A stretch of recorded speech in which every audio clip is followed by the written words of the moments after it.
234 தொகுதியிலும் எங்க அண்ணன் விஜய் நின்று ஜெயிப்பாருன்னு ஒரு மங்குனி பொதுச் செயலாளர் சொல்றாருங்க. அவருக்கு அடிப்படையில் அறிவு இருக்கு வேணாமா? அதனாலதான் அவரை திட்டுறோம் நம்ம. இது இரிட்டேட்டா பண்ணிட்டாங்க. அந்த அந்த ரசிக குஞ்சுமணிகள் இருக்குல்ல, இது சும்மாவே ஆடுவாங்கல்ல. இதுங்க என்ன பண்ணிடுச்சுன்னா, அந்த தேர்தல் கமிஷன் அறிவிச்ச உடனே தெரு இறங்கி கும்பல் கும்பலா விசிலடிச்சிட்டு போகுது. இந்த விசிலடிச்சாங்க குஞ்சுன்னு நம்மளை சொல்லிடாதுன்னு சொன்னதும் இதே விஜய் தான். அவர் அப்படி சொன்ன உடனே கீழே ஒரு 10 பேர் வந்து விசிலடிச்சுட்டே போற மாதிரி வீடியோ போடுறானுங்க. இவங்க எந்த இடங்களிலும் இங்க பூரா தற்கூரி கும்பல், சின்ன பசங்க சில்லுவண்டுகள் அப்படின்றத வெளிப்படையா திரும்ப திரும்ப திரும்ப திரும்ப காமிச்சுனே இருக்காங்க. இவங்களே தடை பண்ணிருக்காங்க. ஏன்னா உருப்படாத இருக்குதான் அந்த படம். பார்த்துட்டாராம் விஜய், படம் சரியில்லை, இது போனா கழுவி ஊத்திடுவாங்க நம்மள. ஏன்னா இவங்க என்ன நினைச்சாங்கன்னா, விஜய் என்ன குப்பையை கொடுத்தாலும் மறுபடியும் குப்பை தாங்க வருது. இப்ப எங்க போய் என்ன பண்ணாலும் அவங்களுக்கு கொடுத்தாங்க, ஒரு சின்னத்தை கொடுத்துட்டாங்க. எங்கெல்லாம் எதை செய்யக்கூடாதோ அதெல்லாம் அங்க செஞ்சிட்டு இருக்காங்க. ஒற்றன் செய்தி நேயர்களுக்கு வணக்கம். வணக்கம் கோடங்கி. வணக்கம் ஒற்றன். நல்லா இருக்கேன். ஐயோ விசில் அடிக்குது சவுண்ட். ஏங்க என்னங்க ஏப்பா தம்பி, ஏதோ வேஸ்ட் இதெல்லாம் குப்பையை போடணும்னு சொன்னீங்க, ஏதோ குப்பை வண்டி வந்திருக்கா பாரு. ஐயோ நம்ம மொபைல்ல சவுண்டுங்க. நீங்க கரெக்டா சொல்லுங்க. நீங்க அப்புறம் எல்லாரும் பூரா எண்ணெயை கழுவி ஊத்துறதுக்கா? என்னை கோத்து விடுறதே வேலையா போச்சு உங்களுக்கு. விசில் சவுண்டு தெரியாம கைப்பட்டு வந்துச்சு. நீங்க அதுக்கு குப்பை வண்டியான்றதுக்கு ஏங்க இன்னைக்கு பூரா அப்படித்தாங்க இருக்கு. விசில் அடிச்சா டக்குன்னு குப்பையை தூக்கிட்டு போறானுங்க. எல்லாமே அப்படித்தாங்க இருக்கு. போலீஸ்கார் விசில் அடிச்சாலும் டிவிக்கிறேன்றானுங்க. சாரி டிவிக்கு இல்ல, அதான் தாவே காண்றாங்க. எல்லாம் பூரா முதல்ல டிவிக்கே நானுங்க. இப்ப எங்க போய் என்ன பண்ணாலும் அவங்களுக்கு கொடுத்தாங்க, ஒரு சின்னத்தை கொடுத்துட்டாங்க. எங்கெல்லாம் எதை செய்யக்கூடாதோ அதெல்லாம் அங்க செஞ்சிட்டு இருக்காங்க. அதை தானே செய்வாங்க அவங்க. அதாங்க நீங்க முழுக்க பாத்தீங்கன்னா, இது நாம என்ன சொல்றோம்னா, எப்பா நீ வந்து உன் சின்னத்தை கரெக்டா போய் ஃபாலோ பண்ணி மக்கள்கிட்ட கொண்டு போய் சேரு அப்படின்னா, இப்போ கிரிக்கெட் பேட் கிடைக்குதுன்னு வச்சுங்களேன், குழந்தைங்களுக்கு பேட் வாங்கி கொடுக்குறாங்க, பேட்டு பால் வாங்கி கொடுக்குறாங்க அப்படின்னு சொல்லலாம். ஒரு ஆட்டோ கிடைக்குதுன்னா எல்லாருக்கும் ஆட்டோ வாங்கி தர முடியுமா? வாங்கி தர முடியாது. ஒரு யானை சின்னம் கொடுத்தா யானை வாங்கி தர முடியுமா? யானை வாங்கி தர முடியாது. இது ஈஸியாக கிடைக்குது இல்லை. ரெண்டாவது இது வந்து விளையாட்டுத்தனமா இருக்கு. ஏன்னா இது பூரா தற்குறி மங்குனி கட்சினே சொல்லிட்டு இருக்கோம். நம்மனா நம்ம மட்டும் இல்ல, ஊரே சொல்லுது. தலைவரே விசில் அடிச்சா ஒரே நிமிஷம், இதோட கான்சிக்வன்சஸ் தெரியல.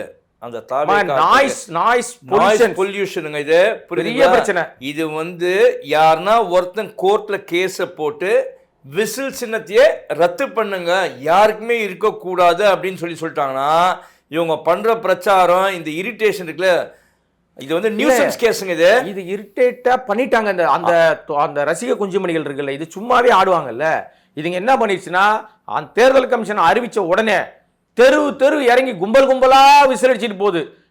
இன்னும் கொடூரம் என்னன்னா, ஆஸ்பத்திரி இருக்கிற பக்கம், இன்னும் பஸ் ஸ்டாண்டுகள்ல எங்கெல்லாம் நிக்கிறாங்களோ அங்கெல்லாம் ஒரு 10-20 பேர் நின்றுக்கிட்டு விசில் அடிச்சு காது கிழிது. விசில் அடிச்சுட்டு போறவங்களுக்குலாம் விசில் கொடுத்தாங்களாம். டிடிவி தினகரன் குக்கர் சின்னத்துல நிற்கும் போது 4 பேர் குக்கர் கொடுத்து உதவி பண்ணாரு. இவனுக்கு விசில கொடுத்து என்ன பண்ணுவாங்க? வீட்டுல எவ்வளவு விசில் வச்சு அடிப்பீங்க? எல்லாரும் கொடூரம் என்னன்னா, ஒரு செயல் வீரர் கூட்டம் பண்ணாருங்க, 2 நாளைக்கு முன்னாடி பண்ணாரு. அந்த கூட்டத்தை முடிஞ்ச உடனே பேசி முடிச்சிட்டாரு. வேலை முடிச்சிட்டாரு போல இருக்கு அவரு நினைச்சா. யாரு? விஜய் பேசி முடிச்சுட்டு கிளம்பிட்டார் போல இருக்குன்னு நினைச்சும் போது டக்குன்னு ஞாபகம் வந்துச்சு. அப்பதான் அவருக்கு கன நேரத்தில் அவருக்கு யோசனை உதிச்சிருக்கு. பேப்பர்லாம் அடிக்கிட்டாரு. பேசின பேப்பர் ஆகுது, நோட்ஸ் வச்சு தானே பேசுறாரு. அடிக்கிட்டு எடுக்கும் போது திடீர்னு கன நேரத்துல சொல்லுவாங்க தெரியுமா, கன நேரத்தில் கழிவறையில் எனக்கு உதித்த யோசனைன்னு சொல்லுவாங்கல்ல, அந்த மாதிரி யோசனை வந்திருக்கு. ஆகா நம்ம சின்னத்தை நம்ம மிஸ் பண்ணிட்டோமேன்னு டக்குன்னு ஒரு நிமிஷம் இருங்க, ஒரு நிமிஷம் அதுக்குள்ள ராஜ்மோகன் ஏதோ பேச வந்துட்டாரு. இப்போ ஒரு நிமிஷம் இருன்னு சொல்லி வாயில விசில் எடுத்து ஊத ஆரம்பிச்ச உடனே ஏற்கனவே அந்த சவுண்டுல அந்த ரூமே அதிருது. இந்த விஜயே காதை பொத்திக்கிட்டார். இவனுக்கு அடிக்கிற அலப்பற தாங்க முடியலனான்ட்டு இவர் விசில் அடிக்க ஆரம்பிச்சா எல்லாரும் விசில் அடிக்கிறான். இந்த விசில் அடிச்சாங்க குஞ்சுன்னு நம்மளை சொல்லிடாதுன்னு சொன்னதும் இதே விஜய் தான். அவர் அப்படி சொன்ன உடனே கீழே ஒரு 10 பேர் வந்து விசில் அடிச்சுட்டே போற மாதிரி வீடியோ போடுறானுங்க. இவங்க எந்த இடங்களிலும் இங்க பூரா தற்கூரி கும்பல், சின்ன பசங்க சில்லுவண்டுகள் அப்படின்றத வெளிப்படையா திரும்ப திரும்ப திரும்ப திரும்ப காமிச்சுனே இருக்காங்க. அதற்கு இவரும் அதுக்கேற்ற மாதிரியே விஜயம், நானும் சில்வண்டு தான்டா, நான்லாம் அறிவாளி கிடையாது, எனக்கெல்லாம் மங்குனி, நான் ஒரு மண்ணும் மண்டையில கிடையாது.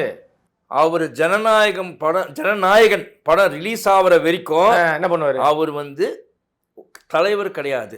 அவர் அது வரைக்கும் அவர் நடிகரா தான் இருப்பாரு. அது ரிலீஸ் ஆச்சுனா தான். நீங்க கேட்டதுனால நான் ஒரு பதில் சொல்லிடுறேன். அது ரிலீஸா விடுங்க, அது ஆவலியா, அது ரெண்டாவது விஷயம். அந்த மீட்டிங்ல பேசும் மறுபடியும் அந்த மீட்டிங் வர அந்த மீட்டிங்ல பேசும்போது நாம ஜனநாயக போர் நடத்தணும் இப்ப அப்படின்னு சொல்லி இருக்காரு. எல்லாருக்கும் கமெண்ட். இப்ப நமக்கே என்ன தோணுச்சுன்னா, ஜனநாயக போரெல்லாம் நடத்துறது ஒரு பக்கம் இருக்கட்டும், ஜனநாயகன் எப்ப வெளியில வரும்? அதுக்கு வாயை திறந்து பேச மாட்டேங்கிற, அதுக்கு ஒரு போர் நடத்த மாட்டேங்கிற. நீங்க கேட்பீங்க இது படம் வந்து போனதுக்கு அப்புறம் நீங்க என்ன தெரியுமா சொல்லுங்க, இதுக்கு அந்த பருத்தி முட்டை குடோன்ல இருந்துக்கலாம்னு சொல்லிட்டீங்கன்னு வச்சுக்கோங்க. அதே பாயிண்ட், வேலிட் பாயிண்ட். இந்த பாயிண்ட் நான் எடுத்துக்கிறேன். ஏன்னா அதனாலதான் அந்த படத்தை இவங்களே தடை பண்ணிருக்காங்க. ஏன்னா உருப்படாத இருக்குதான் அந்த படம். பார்த்துட்டாராம் விஜய், படம் சரியில்லை, இது போனா கழுவி ஊத்திடுவாங்க நம்மள. ஏன்னா இவங்க என்ன நினைச்சாங்கன்னா, விஜய் என்ன குப்பையை கொடுத்தாலும் மறுபடியும் குப்பை தாங்க வருது, என்ன கொடுத்தாலும் மக்கள் பார்த்துருவாங்கன்னு நினைச்சாங்க. இப்பெல்லாம் மக்கள் தெளிவாயிட்டாங்க. படம் சரியில்லைன்னா யார் படம் வந்தாலும் தூக்கி போட்டுறாங்க. இதில் முக்கியமான விஷயம் என்னன்னா, நீங்கள் இவ்வளோ சொன்னீங்க விசிலட்சம் குஞ்சில, அதாவது ஒரு குடும்பத்தில் வந்து அந்த குடும்பத் தலைவர் ஒழுங்காக இருந்தால் தான் அந்த வாரிசுகள் குடும்பத்தில் இருக்க மற்றவர்கள் எல்லாருமே வந்து ஒழுங்காக இருப்பாங்க. இப்போ அவர் அப்பா இருக்காருன்னா அவர் ஒழுங்காக இருந்தால் தான் அந்த அம்மா குடும்பத் தலைவி அவங்க ஒழுங்காக இருப்பாங்க, பசங்க அவங்க எல்லாமே குடும்பத்தில் இருக்கவங்க எல்லாம் ஒழுங்காக இருக்கும். அங்கே அப்பா ஒருத்தர் தவறானவராக இருந்ததுன்னா அம்மாவும் கொஞ்சம் ஒரு மாதிரி இருப்பாங்க, பசங்க வேற மாதிரி போயிடுவாங்க. அதுதான் தலை சரியாக இருந்தால் தான் வாரிசு டீட்டெயிலே பேச வேணாம். நான் சிம்பிளாக ஒன்று சொல்லிடுறேன், இவ்வளோ டீட்டெயிலே வேணாம். அது மேலே சொல்கிறேன். தான் இன்னொன்று சொல்லிடுறேன். இந்த விசில் கொடுத்துருக்காங்கல்ல, இந்த சின்னம் கொடுத்த உடனே அது இவருடைய படைத்தளபதினு ஒருத்தர் சுத்தினுகிறார்ல, இந்த கொலைக்கேஸ் வரைக்கும் கூட்டு வந்து மாட்டி விட்டாள் யாருன்னா ஆதவ். அவர் அதான் சொல்ல வந்தேன். அவர் பேசினார் இல்லையா, அவர் பேசும்போது ஒரு விஷயத்த சொல்லி ஏன்டா இந்த சின்னத்தை கொடுத்தோன்னு எலெக்ஷன் கமிஷனை யோசிக்க வச்சிருக்காரு. இப்போ பிரச்சனை என்னன்னா, இவர் போற போக்கில் அடிச்சு விட்டாரு.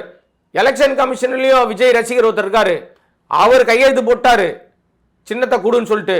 அப்போ தேர்தல் கமிஷன் கட்சிகளை பார்த்து அவங்க கேட்ட சின்னத்தை பார்த்து கொடுக்கறது இல்லையா? ரசிகர் மனப்பான்மையில தான் அங்க அதிகாரிகள் இருக்காங்கன்னு சொல்ல வராரா? அப்ப ரசிகர் மனப்பான்மையில் இருக்கிறவன் எப்படி வந்து நேர்மையா இருப்பான்? அவன் விசிலடிச்சா குஞ்சா தானே இருப்பான்.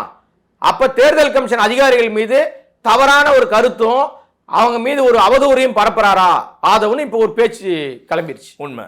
அந்த ஆதவ பத்தி தான் அந்த நான் சொன்ன தெரியுமா அந்த மேட்ரு தலை சீரியல். அது காரணம் என்னன்னா, இன்னைக்கு ட்விட்டர் பதிவு பார்த்தீங்களா? பார்த்தனே. அதாவது ட்விட்டர்ல வந்து நீங்க வந்து என்ன சொல்ல வரீங்கன்னு தெரியும். அது உங்க தோழி உங்க நண்பி அதை பத்தி பேச வரீங்க. அப்படிலாம் இல்லைங்க. அப்புறம் நமக்கு தெரிஞ்ச அவங்க வந்து ஒரு ஊடகத்தில் ஒர்க் பண்ணவங்க தான். யாருன்னா விஜயோடைய ரசிகர் அப்படின்னு சொல்லலாம். அதுக்கப்புறம் தாவேக்காக்கு வந்து ஐடி விங் மூலமா வந்து நிறைய வந்து தகவல் தாவேக்காக்கு சப்போர்ட்டிவா இருந்தாங்க. இப்ப இல்ல சப்போர்ட்டிவா போடுவாங்க. பேர் என்னன்னா சோனியா அருண்குமார் அப்படின்ட்டு அவங்க இருக்காங்க. ரைட். அவங்க இன்னைக்கு ஒரு மடல் எழுதி பார்த்துருக்கேன். ஆனா கட்டுரையாட்டம் ஆதவராஜனாவை கிழிச்சிருக்காங்க. படிச்சிங்களா? அதாங்க. ஆனா அவங்க எழுதின இது விஷயத்துல எதுவுமே ஆதவ் வந்து மண்டையில ஏத்திக்க மாட்டார். ஏன்னா மண்டையில அவருக்கு ஒண்ணுமே இல்லை. அவர் இருந்திருந்தா இந்த மாதிரி சப்போர்ட்டர்ஸ் நிறைய பேர் இருக்காங்க. அவர் வந்து ஒரு பெரிய ஒரு ஐடி விங் வார் ரூம் ஒன்று வச்சிருக்காரு. அப்புறம் அது பல கோடி ரூபாய் செலவு பண்றாரு. வாய்ஸ் ஆஃப் காமன் நான் கன்றாவியா ஒன்று வச்சிருக்காரு. இப்ப பல கோடி ரூபாய் செலவு பண்றாரு. எல்லாம் செலவு பண்ணாலும் அதை வந்து கரெக்டா போய் மக்கள்கிட்ட சேர்க்கறதுக்கு என்ன பண்ணணும்ன்றத யோசனையே இல்லை. ஜால்ரா அடிக்கிறவன பக்கத்தில் வச்சிருக்காரு. உதாரணத்துக்கு சொல்லணும்னா, இப்போ இவங்க அந்த நீங்க சொன்ன சோனியா எழுதின அந்த விஷயத்திலேயே எனக்கு ரொம்ப இது வந்து முக்கியமான விஷயமா நான் பார்த்ததுன்னா, தூத்துக்குடி அஜிதா மேட்டர். எல்லா கட்சியிலுமே மகளிருக்குன்னு ஒரு பெரிய மரியாதை இருக்கும். நீங்க 1000 சொல்லுங்க சார், பெண்களை ரீச் பண்ணிட்டா ஜெயிச்சிடலாம். அதான உண்மை. திமுக எங்க அவங்க வந்து பலம் வாய்ந்ததா இருக்காங்கன்னா மகளிர் அணியை வச்சுதான். பெண்களுக்கு 1000 ரூபாய் கொடுக்குறோம்னு சொல்லி தான் மக்கள்கிட்ட போய் அவங்க போய் நிக்கிறாங்க. தாண்டி நிறைய விஷயம் பண்றாங்க, அது வேற விஷயம். எடப்பாடியும் பெண்கள் மீது நிறைய விஷயம் அவங்களுக்கு வந்து மிக்சி கொடுக்குறாரு, கிரைண்டர் கொடுக்குறாரு, நிறைய விஷயம் கொடுக்குறாரு. அதெல்லாம் அம்மையார் ஜெயலலிதா கொண்டாந்த விஷயம்னு பேசுறாரு. பெண்களை மையப்படுத்துறாங்க. தாவேக்கால எங்கேயாவது ஒரு பெண் இவங்க தான் பெண், இவங்க தான் வந்து எங்களுடைய நிர்வாகி, இவங்க மாநில நிர்வாகி, இவங்க மாவட்ட நிர்வாகி, இவங்களுக்கான அதிகாரம் இது, இவங்களை அடையாளப்படுத்துறேன்னு விஜய் எங்கேயாவது யாராவது ஒருத்தரை அடையாளப்படுத்திருக்காரா? இந்த பொண்ணு யாரு, அந்த அஜித்தான்ற கேரக்டர் தூத்துக்குடியில சொந்த காசை செலவு பண்ணி கிட்டத்தட்ட 2 கோடி ரூபாய் வரைக்கும் செலவு பண்ணியிருக்காங்க. கட்சியை வந்து விஜய் ரசிகராக இருந்து வளர்ந்தவங்க. ஏன்னா அவங்க அண்ணன் பில்லா பாண்டியும் பெரிய விஜய் ரசிகராக இருந்து அப்புறம் திமுகவுக்கு போயிட்டாரு. நிறைய விஷயம் அது கொலைகேஸ்லாம் இருக்குன்னு வச்சுங்களா, அதுக்குள்ள நம்ம போக வேண்டாம். ஆனால் இந்த அஜித்தா சொந்த காசு போட்டுக்கிட்டு இவர் என்னங்க வார் ரூம் நடத்துறாரு, வழக்கென்ன வார் ரூம். ஆதவுக்கு டஃப் கொடுக்குற மாதிரி தன்னை சுத்தி ஒரு 10 பேரை வச்சுக்கிட்டு 10 பேர்ல ஒரு 8 பேருக்கு ஐபோன் வாங்கி கொடுத்து, காஸ்ட்லி ஐபோன் வாங்கி கொடுத்து, அவங்க நின்னா நடந்தா போனா வந்தா அவ்வளவோ வீடியோல கேப்சர் பண்ணி அவங்க எப்பவுமே தாவேக்கா துண்டு போட்டு அலைவாங்க. தாவேக்காவே தூத்துக்குடி ஃபுல்லா அவங்க வந்து ப்ரமோட் பண்ணி வச்சிருக்காங்க. நன்றி இருக்கா விஜய்க்கு? விஜய் விடுங்க சார், நான் என்ன சொல்லணும், அதான் தலை சரியா இருந்தா வாழை சரியா இருக்கும். அதனாலதான் அவரை சொல்றேன், ஆதவெல்லாம் ஒரு ஆளே கிடையாதுங்க. இதுல ஆதவ் தான் அப்படின்னு பார்த்தா ஜான் ஆரோக்கியசாமியும் கழுவி ஊத்திருக்காங்க. இவங்க என்ன, இவங்க ஒவ்வொரு வாட்டியும் ஒவ்வொருத்தருக்கும் அவங்க ஆதாரபூர்வமா நான் கேள்விப்பட்ட வரைக்கும் மெசேஜஸ் எல்லாமே அமைச்சிருக்காங்க. யாருக்குன்னா விஜய்க்கு மட்டும்தான் புசிக்கு அமைச்சிருக்காங்க, எல்லாருக்கும் அமைச்சு இந்த மாதிரி ஸ்ட்ராட்டஜிலாம் ஃபாலோ பண்ணுங்க. கரூர் இன்சிடென்ட்லேருந்து எல்லாமே சொல்லியிருக்காங்க. எல்லாத்துக்கும் மறுநாள் சரியாயிடும் சொல்லிட்டு இந்த மாதிரி பண்றாங்க. மதிக்கிறதே இல்லைங்க, பெண்களை மதிக்கிறது இல்ல, பெண்கள் சொல்ற ஆலோசனையை கேட்கறது இல்ல, எவன் சொல்றதையும் கேட்கறது இல்லைங்க. தான் தோன்றித்தனமா, சிறுபிள்ளைத்தனமா, மங்குனித்தனமா, தற்கூரித்தனமா, வேற என்னெல்லாம் வார்த்தை இருக்கு எல்லாத்தையும் போட்டுங்க. ஆனா இந்த எங்க உருப்படும். ஆனா இந்த ஆதவர்ஜனா திமுக 10 வருஷம் கொட்ட பொறுக்கணும் அப்படின்றாப்ல. நீ என்னங்க நீங்க வேற, அவருக்கு என்ன பொறுக்குனாரோ நமக்கு தெரியாதுங்க. இவர் என்ன வேலை பார்த்தாரு, பிகே கிட்ட ஒரு பியூன் வேலை பார்த்துருப்பாரு போல இருக்கு. இவர் வேற என்ன தெரியுது, இவருக்கு காசு இருக்குங்க. அந்த காசும் சொந்த காசு இல்ல. பாயிண்ட் வரேன், அதுக்குள்ள அவசரப்படுறீங்களே நீங்க. சொந்த காசு இல்ல, மாமனார் வீட்டு காசு. அதுவும் பாருங்க, நீங்களும் நானும் சொன்னாதாங்க தப்பு, நம்ம யாரும் சொல்லல. அவருடைய மச்சான், அவங்க மனைவியோட அண்ணன் சார்லஸ், இவங்க ஒரு அமாவாசை, 420 ஃப்ராடு, ஏமாத்துக்காரன், மோசடிக்காரன், இதெல்லாம் சொன்னது நீங்களும் நானும் இல்லை. அவர் சொன்னார், யார, ஆதவ. இப்படிப்பட்டவர் எல்லா இடத்துலையும் போற இடத்துல நம்பிக்கை துரோகியா தான் இருப்பாரு. அங்க கலவரத்தை உண்டாக்குவாரு. அதனாலதான் திமுக வெளியே தூக்கி போட்டாங்க, அதனாலதான் விசிக வெளியே தூக்கி போட்டாங்க. இப்ப அப்படிப்பட்டு அவர் இப்ப விஜயோட சேர்ந்திருக்காரு. விஜய்க்கு அடிப்படையில் அரசியல் தெரிஞ்சுக்கணும், அரசியல் அறிவு இருக்குன்னு தெரிஞ்சாருன்னா இந்த ஆதவ மாதிரி ஆட்கள் இருக்கிற வரைக்கும் இவர் உருப்படவே மாட்டார் விஜய். ஏன் அதை சொல்றேன்னா, புதுசா சேர்ந்தார் ஒரு மூத்த அரசியல்வாதியான செங்கோட்டையன், அவருக்கே அங்க மரியாதை இல்லாம இருக்குது. இல்லைங்க, ஆதவையோ புசியோ மீறி விஜய் அவரை பார்க்க மாட்டாருங்க, பேச மாட்டாரு. செங்கோட்டையன் தனக்கு நெருக்கமானவர்கிட்ட புலம்பி இருக்காரு. இதெல்லாம் நம்ம ரொம்ப நாளா பேசுறோம். புலம்பி என்ன சொல்லியிருக்காரு, எப்ப நானே வீட்டுக்கு போனவரை பார்க்கறதுக்கு அப்பாயின்மெண்ட் இல்லாம வரக்கூடாதுன்னு திருப்பி அமைச்சிருக்காங்க. எவ்வளவு பெரிய அசிங்கம் அது. ஒரு மூத்த அரசியல்வாதி, 50 வருஷம் பெரிய ஆளுமையோட வேலை பார்த்தவரு, உங்களுக்கு என்ன அரசியல் தெரியுது? கன்றாவி அரசியல். சும்மா மீட்டிங் போட்டு பஞ்ச் டயலாக் பேசிட்டா விளங்கிருமா? எங்க எந்த மீட்டிங் போட்டு, நட்சத்திர மீட்டிங், நட்சத்திர கூட்டம், அதாவது ஸ்டார் ஹோட்டல் மீட்டிங் தான் நடக்குது. இன்னும் பாருங்க, இன்னும் QR கோடு, விளக்கண்ண கோடு, வெள்ளப்பூண்டு கோடு தான் வச்சுக்கிறாங்க. Sir simple sir. சென்னையில் இருக்கிற தொகுதிங்களுக்கு ஆள் இருக்காங்களா இவங்க கிட்ட? எல்லாத்தையும் விஜய் பண்ணிப்பாரு. 234 தொகுதியிலும் எங்க அண்ணன் விஜய் நின்று ஜெயிப்பாருன்னு ஒரு மங்குனி பொதுச் செயலாளர் சொல்றாருங்க. அவருக்கு அடிப்படையில் அறிவு இருக்கு வேணாமா? அதனாலதான் அவரை திட்டுறோம் நம்ம. ஏங்க புரிஞ்சுக்குங்க, இருந்தா வேற கட்சியில சேர்த்திருப்பாங்க அவரை. என்ன கன்றாவியோ, அப்படி நிக்க முடியாதுங்க. 234 இப்ப இன்னொரு விஷயம், 2 தொகுதி நிக்கலாம் சார். இன்னொரு விஷயம் நல்லா தெரியுங்க சார், 234 தொகுதிக்கு முதல்ல வேட்பாளரே இல்லங்க. யார் இருக்கா? நான் சென்னையில வேட்பாளர் இருக்காருன்னா நீங்க 234 தொகுதி கேட்டீங்க. வேட்பாளரே வேணாங்க. எனக்கு அப்புறம் 2ஆம் கட்ட தலைவர்கள்னு எத்தனை பேரை அறிவிச்சிருக்காரு. இப்ப சோனியா சொன்ன மாதிரி பெண்கள் யாராவது இருக்காங்களா? அதுல ஒரே ஒரு பெண். அந்த வரியில ஒண்ணு பாத்தீங்களா, பெண்கள் இல்ல. ஆனா டிஎம்கேல இருக்க பெண் மீடியா எந்த அளவுக்கு நான் சொல்லக்கூடாது பார்த்தேன். ஆனா அவங்க ஒர்க் பண்ற அளவுக்கு ஐடிவிங்கள நீங்க ஒர்க் பண்றது கூட நீங்க இவ்வளவு நாளா என்ன செஞ்சீங்க? 100 பேரை வச்சு வேலை வாங்குறாரா ஆதவ்? 100 பேரை வச்சு என்ன வெட்டிய சீட்டு தைக்கிறாரா? மாமனார் சொத்து வச்சு சீட்டு தைச்சுக்கிறாரா? என்ன வேலை பார்க்குறாரு? இன்னும் 4 வேலை இருக்குங்க. தேர்தலுக்கு இன்னும் 60-80 நாள் கூட இல்லைங்க. ஆமா, நீ எங்க போய் முதல்ல 234 தொகுதிக்கு போனீங்களா? உன் மூஞ்சி தெரியுமா? நடிகர் சினிமாவில் வந்தது அது மட்டும் தான் தெரியும்.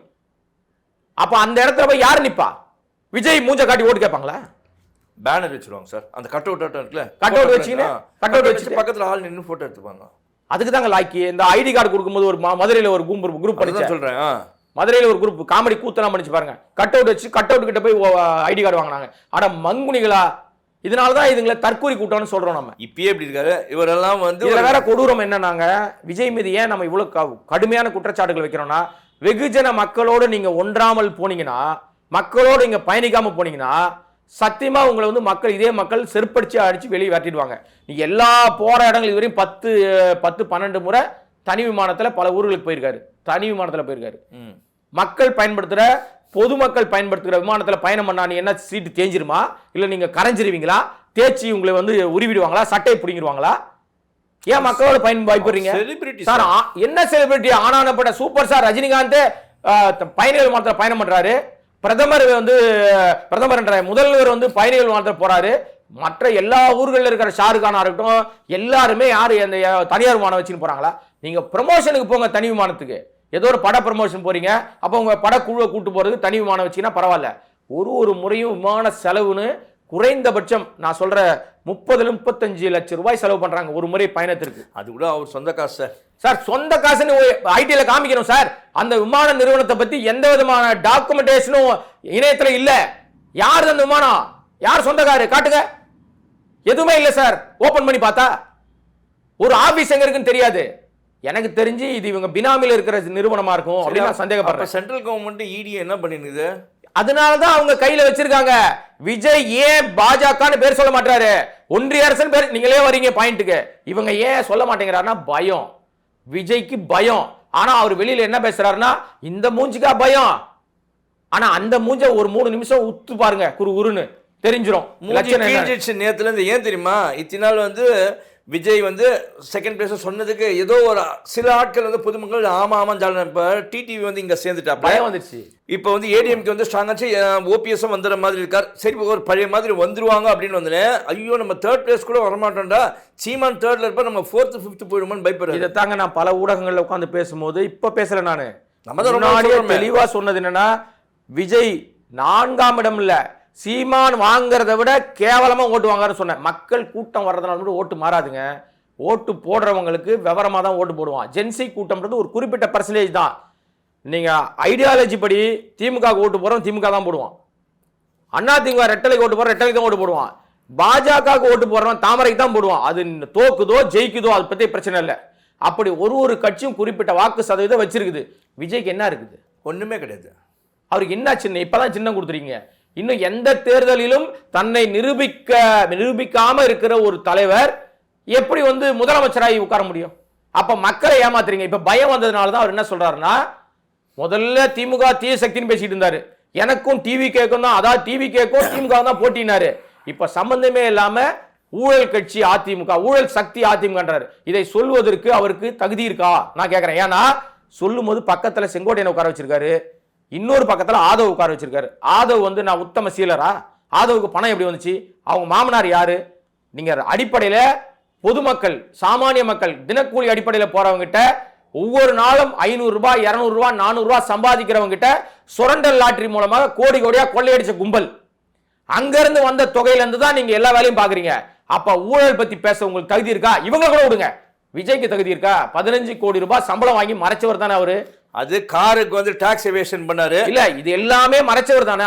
அடிப்படையில நம்ம சரியா இருக்கும். கண்ணாடி முன்னாடி நின்று முதல்ல பார்க்கணும் நம்ம சரியா இருக்குமா. அது கூட பரவாயில்லைங்க.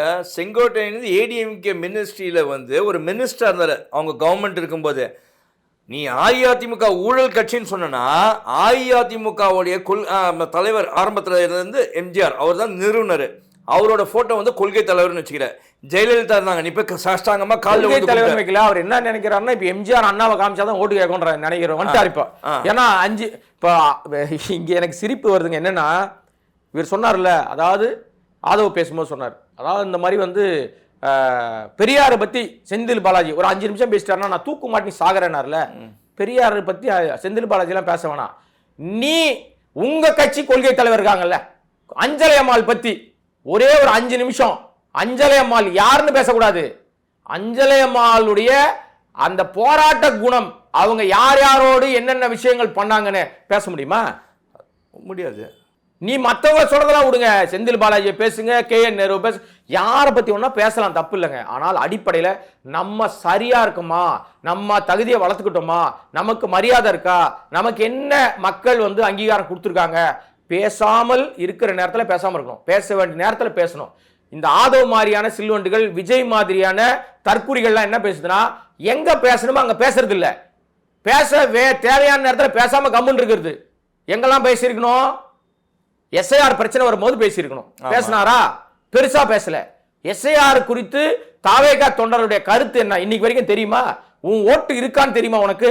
இப்போ லிஸ்ட் வந்துருச்சு, உன் ஓட்டு இருக்கா பாத்திருக்கியா? ஜென்சி கூட்டம் கத்துறீங்களா, விசில் அடிக்கிறீங்களா, விசில் அடிச்சாங்க குஞ்சுகள், உன் ஓட்டு இருக்கான்னு செக் பண்ணியா? பூத்துல போய் நின்று உனக்கு ஓட்டு போட, ஓட்டு லிஸ்ட்ல பேர் இல்லைன்னா ஓட்டே போட உள்ள விட மாட்டான். என்ன பண்ணுவ நீ? அப்ப இது யார் பண்ணிருக்கணும்? அதிமுக அந்த வேலையை பார்த்துச்சு, ஓட்டு லிஸ்ட்டை கரெக்டா ஃபாலோ பண்ற வேலையை பார்த்துச்சு. திமுக அந்த வேலையை பர்ஃபெக்டா பண்ணாங்க. ஒரு இடத்துல சில இடத்துல நாம் தமிழர் கட்சி கூட அந்த வேலை பார்த்துச்சு. சும்மா திமுகவை திட்டுறதும் இதை திட்டுறதும் அதை திட்டுறதுமே வேலையா இருந்துச்சுன்னா எங்க நீ உருப்பட போற? சார், பசங்க வந்து ஓட்டு லிஸ்ட்ல ரசிகர் மன்ற கார்டு இருக்குல்ல, அதை வச்சு வந்து ஓட்டு போட்டு போயிடுவாங்க. காலில் இருக்கிறத கைட்டு அடிப்பானுங்க. அந்த மிலிட்டரி நிற்கும், ராணுவ துணை ராணுவ படை அடி ஓட ஓட விரட்டி அடிப்பானுங்க. அங்க போய் விசில் அடிச்சாலும் அடி வாங்குவானுங்க. அங்க போய் நீங்க பூத் ஏரியால அவ்வளவுதான், வேற விசில் அடிச்சாலே அடி வாங்குவானுங்க. ஏன்னா உடனே பாத்தியா எங்களை வந்து அடக்க நசுக்க பாக்குறா பிதுக்க பாக்குறாங்களா பேச முடியாது. பொதுமக்கள் பொது இடத்துல உன் சின்னத்தை காட்டக்கூடாதுன்னா காட்டக்கூடாது தான் இடத்துல. நீங்க நன்னடத்தை விதிக்குள்ள மாட்டிப்பீங்க. பொது இடங்கள், அதாவது தேர்தல் எங்கெல்லாம் நடக்குதோ அந்த பூத் ஏரியா குறிப்பிட்ட தூரத்துக்கு முன்னாடி உங்க சின்னத்தை நிறுத்திடணும். இங்க வரக்கூடாது. இந்த கழுத்துல விசில் போட்டு வர்றது, சிம்பிளை காமிக்கிறது, சீன்லாம் போட முடியாது. இன்னொரு விஷயம் எனக்கு தெரிஞ்சு, யாராவது நீங்க சொன்ன மாதிரி நீதிமன்றத்துக்கோ அல்லது தேர்தல் கமிஷனே இந்த அட்ராசிட்டிலாம் பார்த்துருப்பாங்கல்ல. இப்ப இவங்க நியூசன்ஸ் பார்ட்டியா இருக்காங்கன்னு சொல்லி இந்த சின்னத்தை கடைசி நேரத்தில் மாற்றுவதற்கு வாய்ப்பு இருக்கு. அது உதாரணமா எடுத்துக்கலாம், அவங்களே எடுத்துக்கிட்டு மாற்றலாம். அதுக்கு உதாரணம் சொல்றேன். எங்க அண்ணன் சீமான் 10 ஆண்டுகளாக அவர் வந்து விவசாய சின்னத்தில் நின்னார். கடந்த தேர்தலில் அவருக்கு அந்த சின்னம் பறிக்கப்பட்டுச்சு. என்ன காரணம்னா, கர்நாடகாவை சேர்ந்த யாரோ ஒருத்தர் ஆல் இண்டியா பார்ட்டி ஆரம்பிச்சிருக்காங்க, அவங்க அந்த சின்னத்தை அவங்களோட சின்னம் அது கேட்டாங்க, கொடுத்துட்டோம், உங்களுக்கு வேற மைக்கு தரோன்னு வேற ஏதோ சின்னம் கொடுத்துட்டாங்க. 10 வருஷமா மக்கள்கிட்ட போராடி ஒரு சின்னத்தை எத்துமே காமிச்சார், அதை பிடிங்கிட்டாங்களா? இதே நிலை நாளைக்கு விஜய்க்கு வரலாம். இன்னைக்கு கொடுக்குற மாதிரி கொடுத்து நீ திரும்ப எல்லாத்தையும் காமிச்சு உனக்கு ஒரு பெரிய விஷயம் வர்ற நேரத்தில் புடுங்க வாய்ப்பு இருக்கு. இன்னொன்று, விசில் ராசி இல்லாத சின்னம்னு நான் ராசி பார்க்குற ஆள் கிடையாதுங்க. சொல்றது யாருன்னா, இங்க இருக்கிற அரசியல் கட்சிகள்ல பிரதானமான கட்சி நான் ஊழல் இல்லாத கட்சி ஆரம்பிச்சிருக்கேன்னு சொல்லி சொன்னவர் மரியாதைக்குரிய தமிழறிவு மணியன். அவர் தெரியல உங்களுக்கு? தெரியும். ரஜினிகாந்தோட போனார். அவர் ஒரு காந்திய மக்கள் இயக்கம்னு வச்சிருந்தாரு. அவர் தேர்தலில் நின்று இருக்காரு. அவருக்கு ஒதுக்கப்பட்ட சின்ன விசில் டெபாசிட்டே வாங்கல. என் மேல அணில்கள் புடுங்கிறதுல நான் பொறுப்பு இல்லைங்க. இதெல்லாம் வரலாறு நான் சொல்றதுலாம். இது மட்டும் இல்ல, விசிலுக்கு இன்னொரு பஞ்சாயத்து இருக்கு. நார்த் இந்தியால 3 கட்சிகள் விசிலை சின்னமாக வைத்து அங்க வந்து அவங்க வந்து எலெக்ஷன்ல கண்டெஸ்ட் பண்ணியிருக்காங்க. ரொம்ப வருஷம் அவங்க நின்று இருக்காங்க. ஒரு இடங்களில் கூட ஜெயித்ததாக வரலாறு இல்லை, டெபாசிட் வாங்கியதாக வரலாறு இல்லை. அந்த கட்சிகள் கலைக்கப்பட்டுருச்சு. இதுதான் விசில் வரலாறு. ஏங்க நீங்கள் என்னங்க டப்புன்னு தேர்தல் வரலாறு இந்த 2026 எலெக்ஷன் முன்கூட்டியே சொல்லிட்டீங்கன்னா, நீங்கள் தேவசன் சொல்கிற மாதிரி சொன்னீங்கன்னா நான் சொல்லலைங்க, வரலாறு இருக்கு. நாம் ஏன்னா டைம் ஆயிடுச்சு, அடுத்த பேசும்போது எந்தெந்த கட்சி யார் யாரு எப்ப பண்ணிருந்தாங்க டேட்டா போட்டுருவோம். நம்ம காழ்ப்புணர்ச்சியோட பேசுறது இல்லைங்க. இது எல்லாம் விஜய்க்கு ஒரு ஆலோசனையா சொல்றோம், அந்த கும்பலுக்கு ஆலோசனையா சொல்றோம். அது வந்து அரசியல் கட்சியா சீட்டு கம்பெனியான்னு டவுட் இருக்கு இல்லை நமக்கு. இல்லை, நான் அதுதான் இதோட முடிவாக ஒன்று சொன்னேன். வாய்ப்புன்னு ஒன்று கிடச்சிருக்கு விஜய்க்கு, அதை வந்து அவர் நல்லா தவற விட்டுட்டார் விஜய் அப்படின்னு தான் சொல்லி. ஏன்னா கூட இருக்கிற ஆளுங்க எல்லாம் கும்மி அடிக்கிறதுக்கு தான் லாக்கியாக இருக்காங்க, எவனும் வந்து அரசியல் செய்கிறதுக்கு லாக்கி இல்லை. நன்றி, வணக்கம். நன்றி கொடைங்க, நன்றி நேயர்களே.